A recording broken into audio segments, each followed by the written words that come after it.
Kauna-unahan sa Pilipinas, NBC, Manila Broadcasting Company, DCRH, member, kapisana ng mga broadcaster ng Pilipinas. Oktubre 6, 1953, unang sumampapawid dito sa DCRH.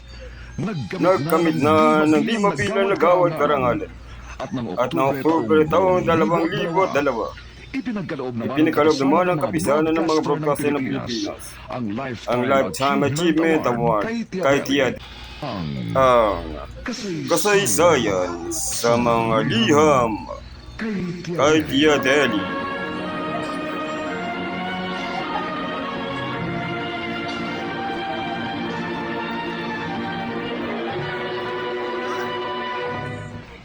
Itong inyong Tia Deri.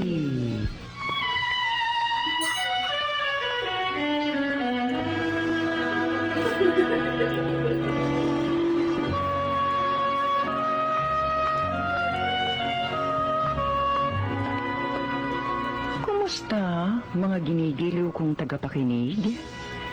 Narito na naman po kami sa pagsasadula ng mga pangyayaring lumikha ng suliranin at bagabag na humitik at naging mahalagang bahagi ng buhay.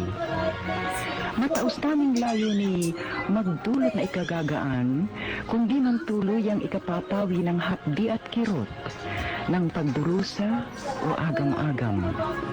Sa huli, ako pong mag-uukol ng maikling panukala o kuro-kuro na sana'y makasiya sa may-ari ng salaysay, makaaliw sa marami, at kapulutan ng aral ng ibang ang isip ay hinilam ng nanghinang kalooban at nagkulang ng tiwala sa sariling kakayahang bathi ng pagsubok ng kapalaran. Ito po ang kasaysayan sa mga liham sa inyong Tia Deli.